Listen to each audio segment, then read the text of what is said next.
Hello and welcome to the season finale of Mountain Cat News. I'm Kristen Lyons. And I'm Heather Yeager here with this week's top stories. Unfortunately, we have to kick off this episode on a somber note.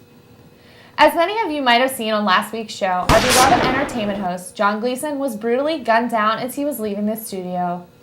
We'd like to take a moment of silence to honor our fallen comrade. What the f***? Fortunately, though, we managed to find a copy of John's last will and testament. So let's take a look and see what he's giving us. I'm here without you, baby, but you're still on my lonely mind. I think about you, baby, and I dream about you all the time. Hi, I'm John Gleason, and this is my last will and testament. If you're watching this, gentle viewers, I am already dead, kaput. And this is the video where I will tell you, my faithful fans and coworkers, what I'm leaving to now that I'm gone. Sam Bozer, my faithful co-host, I just want you to know that the only reason I did those mean things to you was because I don't know how to express my friendship in a healthy way. You truly are my best friend. I mean, I know me and Adam are pretty close, but to be honest, I think he's gay and kind of into me, which is a little weird. So I've decided, Sam, I'm going to leave you my most prized possessions,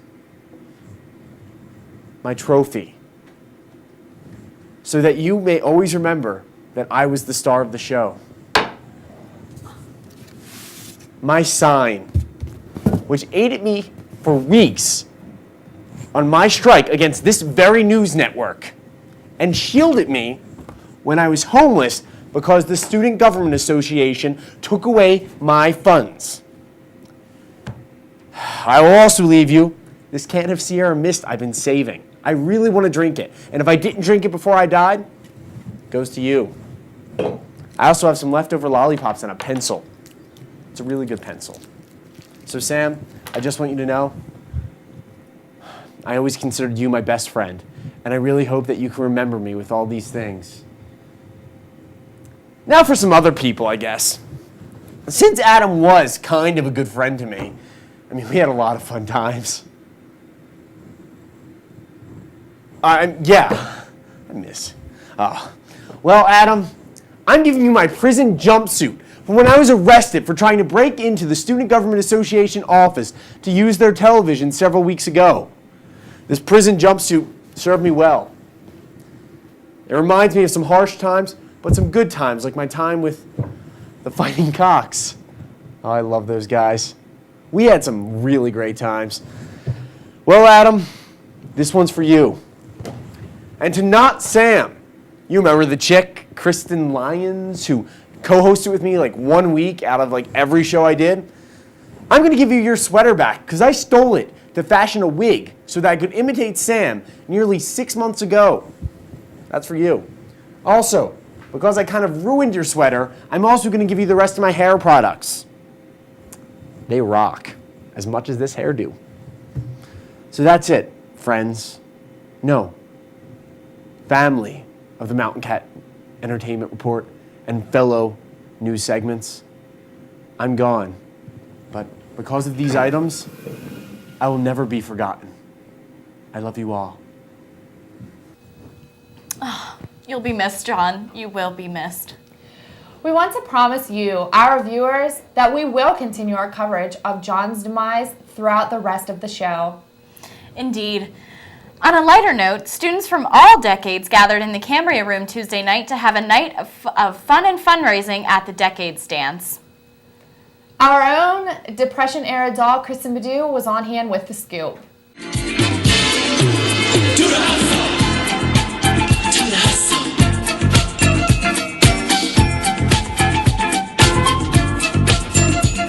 Thanks, Kristen. Laurel Hill Creek in Somerset County was named among America's 10 most endangered rivers by American Rivers, a national organization that protects and restores waterways.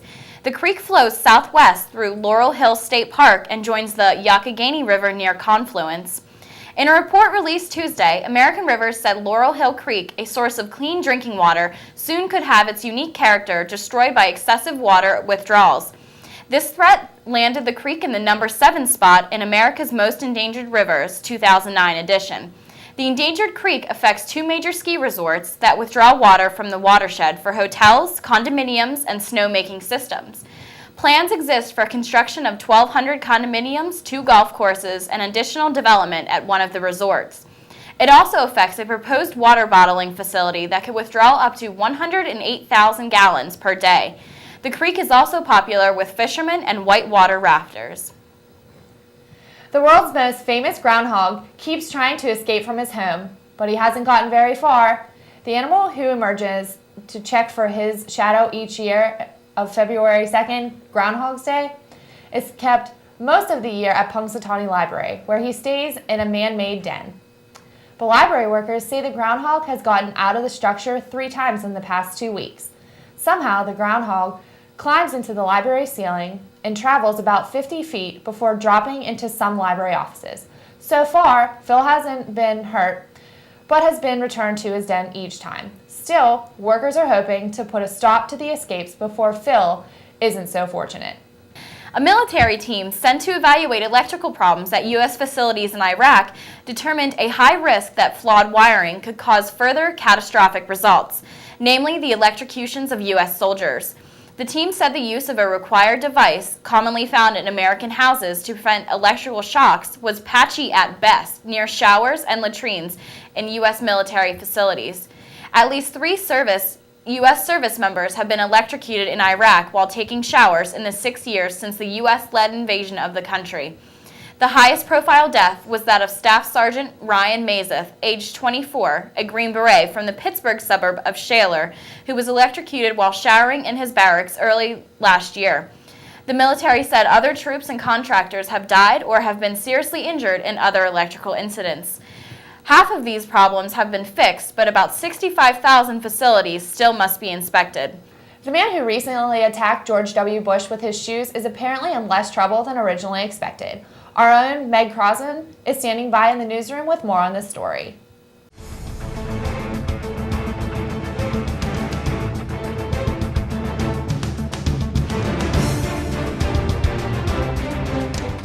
Hi, this is Meg Crossan in the newsroom. The Iraqi journalist who hurled his shoes at former President George W. Bush had had his sentence cut from 3 years to 1 year following an appeal. Muntador al-Zaidi's lawyer argued that the charge should be changed from assaulting a foreign leader to insulting a foreign leader. The judge agreed and reduced the term in line with the less serious offense. An official from the court said the presiding judge had also taken into account the fact that Zaidi had no prior criminal history. Shoe hurling is a grave insult in Arab culture, but President Bush, who was on a farewell trip to Iraq at that time, shrugged off the attack.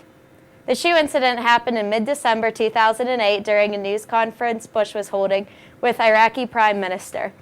Zaidi called Bush a dog and threw his shoes at a farewell kiss for the Iraqis who have killed, orphaned, or widowed since the U.S.-led invasion.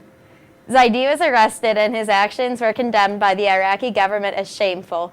But, surprisingly enough, the shoe attack was celebrated across the world by critics for the outgoing president who ordered the 2003 invasion of Iraq. Taking into account pretrial custody into the customary reductions of sentences, Zaidi is said to be released on September 14th. Stay tuned after the break for much more Mountain Cat news.